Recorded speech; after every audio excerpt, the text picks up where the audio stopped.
I can't seem to accept husband's efforts. My husband and I are currently going through a rough patch. We have been together for 15 years essentially. I accidentally stumbled over a very bare dating profile, and when I confronted him about it, he said he only created it because I had stayed the night at a friend's place, a woman, after we drank too much wine, and he thought that was weird. He spoke to a friend who thought I looked similar to a profile he had seen on this site, so hubby created the account to see if it was me or not. Spoiler alert, it was not me. I found no evidence of cheating and I met with a therapist to go through my feelings, but my free sessions ran out. My husband has been on a knife's edge since it all, and I told him I was angry because I felt like he was gaslighting me by claiming I caused him to create the dating profile. I wrote him a long poem of all the issues we have had over the years that he has consistently ignored, and I explained this felt like the final straw. Well, a flip has been switched. He has been using this poem now as motivation to improve on all the things that were problems in the past. We are seeing a marriage counselor and he's following the homework, but I just feel apathy. I told the counselor that he can't win right now. I was angry he was doing certain things, and now I am angry that he is making the effort I wanted. I can't seem to get past the fact he's only improving now that the marriage is threatened. He never made this effort the millions of times I asked him to over the last 10 years plus. Why now? Can anyone please give me some insight into why I can't seem to accept his efforts? I feel repulsed and uncaring, and he is freaking out. I'm scared I will rip this family apart if I can't figure out what to do. Comment. So, you can't get rid of the feeling. What you can do is be honest with him about how you feel. Then, if you want to stay together, actively choose to reward his efforts. You can't control how you feel, but you can control your behavior. Remind yourself every night of his good qualities and the reasons you want to stay together. Repeat these like a mantra. Remind yourself that the past is over. He can't change his past behavior, but he can and is changing now, when it matters, because now is the only thing that matters. If you feed your anger, it will grow. So accept your anger, but try to feed your gratitude by meditating on it and choosing to perform grateful behaviors. Your emotions will eventually fall in line. It just takes time. You sound mad because he is putting in the effort when he felt threatened, but he did not do it when you asked. Essentially, he is only doing it for his benefit, not for yours. Makes sense that you would be frustrated, and it's okay to tell him exactly this. But if you want to stay married, you can't let this be your permanent feeling. He is doing what you want, just not for the reasons you wanted it. Okay to say I'm mad and it won't go away immediately, but I recognize your effort and I appreciate it. I'm not going to be mad forever, but it is going to take some more time. If you are mad no matter what he does, he is going to go back to his old self, since the change is not bringing any positive change, and that will be the end. Carrying resentment in a marriage is a killer. If you want to move forward, you have to let it go. Sometimes to move forward, you have to give up on getting even. Love that quote. I think anyone would be pissed off if they were constantly dismissed by their spouse, to have begrudgingly accepted living in a substandard relationship, only to have that spouse show they were capable of meeting their needs all along and just chose not to.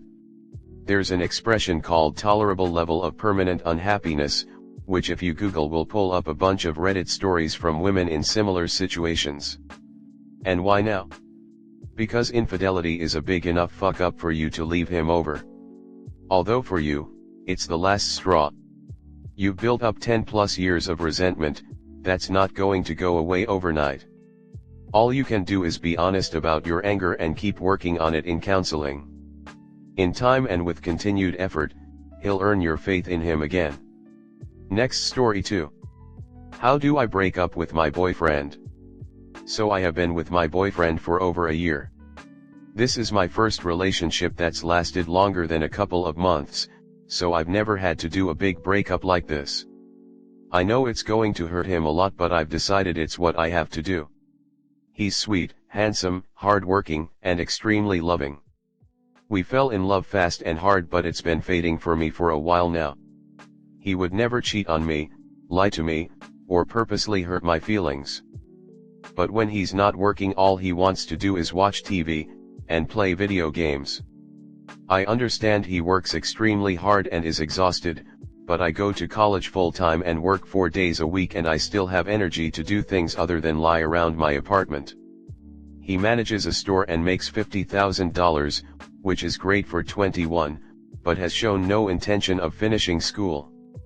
His mom and sister are both unemployed and live with him and mooch off of him, and I admire that he supports his family no matter what, but if he keeps letting them do this, he'll never get out of the hole he's in. My family is by no means rich. They can barely afford to send me to school with my scholarship, and I pay my own rent. But my parents pride themselves on being intelligent and well-read, and prioritize education over all else.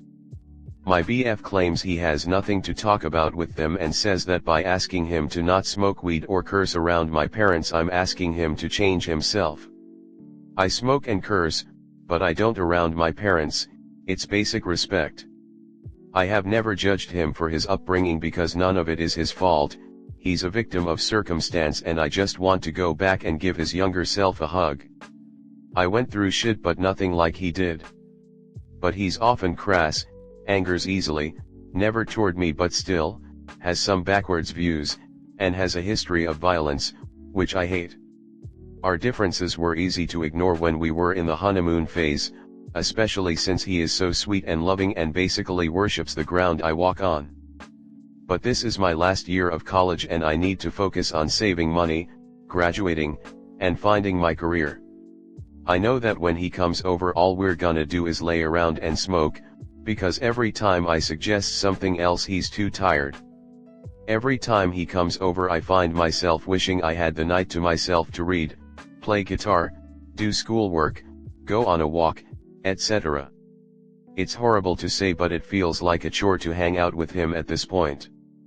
But I know, because he's told me multiple times, that if we broke up it would destroy him. He tells me all the time I'm all he has. His family and friends have all fucked him over. No one has ever loved him and respected him unconditionally like I have. I'm worried he'll become violently depressed, or worse. But I'm tired of babying him. I'm tired of spending the whole girls' night out texting him and comforting him. I'm tired of trying to explain something cool I learned to him and him barely looking up from his game. I want more for my life, and I want to do it alone. How do I execute this respectfully and clearly without causing a tearful blowout and never-ending calls and texts? I really do love him, but I can't do this anymore. Comment. What happens to him after you break up is not your responsibility and it's not your fault. Yes, he will be hurt, but that's just part of life. If you would prefer to do it over text to avoid an in-person explosion, just text him and let him know that you've come to realize that you two just want different things out of life, and that you're breaking up with him but you wish him the best. And then you block him. You don't have to sit there while he cries at you in a voicemail or through a text. You block him for an indefinite amount of time, send him away if he comes by where you live. Next story 3. I am thinking about leaving my boyfriend because of his far-right political views. I'm in a bit of a tough spot and could really use some perspective on a situation I'm facing in my relationship. My partner and I have always connected on so many levels, and when we first got together, it felt like we were on the same page about our values and beliefs, especially when it comes to our left-leaning political views. However, recently, I stumbled upon some posts on my partner's social media that unveiled some pretty far-right political opinions. It's safe to say I was taken aback and quite disappointed. As someone who's deeply committed to progressive ideals like equality, social justice, and inclusivity, these differences have been causing some friction between us. We've had several heartfelt conversations about their views, and it's been challenging to find common ground. The more we talk, the more I realize how fundamentally different our core beliefs are. I'm struggling because I don't want to compromise on the principles that I hold dear, yet I'm also hesitant to just throw away a meaningful relationship without exploring all avenues. I want to be open-minded and respectful of their perspective, but it's hard when these beliefs seem to clash with everything I stand for. I'm torn between trying to bridge the gap and staying true to my values. Some friends have told me that love should transcend politics, while others support my decision to prioritize shared values in a relationship. So, has anyone been in a similar situation? How have you navigated differences in political beliefs within your relationships? Any advice on how to approach this and either find common ground or make a difficult decision would be greatly appreciated. Comment. When my ex and I started dating, at 18, he came off as a bit on the conservative side but willing to listen and debate. It was nothing too extreme. By the time we divorced at 27, he had gone deeply conservative. When he was trying to get me back, I literally asked him if he actually could respect women. During the course of our relationship, it went from little debates to if I had a different opinion I was told to shut up and sit down. Because I was wrong. Are the things you found things he liked/commented on/posted? What are they, and ask yourself if that's an opinion you'd be willing to hear him tell someone else while you're standing next to him. A lot of people like to say that politics is simply about fiscal responsibility and defending existing laws and discouraging illegal immigration and stuff like that, and, on the surface, politics is about such things. But when you dig deeper, it's much less about abstract legal stuff that will probably never affect us anyhow and more about one really simple question: if the state's job is to defend people's rights, then whose rights, and which of those rights, should it defend? Who counts, in other words, as actually being human? Speaking for myself, I have pretty strict standards about what that answer needs to be, and, speaking for myself, compromising them would be morally offensive.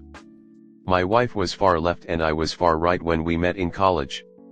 The last time we took political quizzes, I came back as right-leaning libertarian and she came back left-leaning libertarian. We seemed to have mostly melded together, taking pieces of each other's views and blending them in a way we both can compromise on.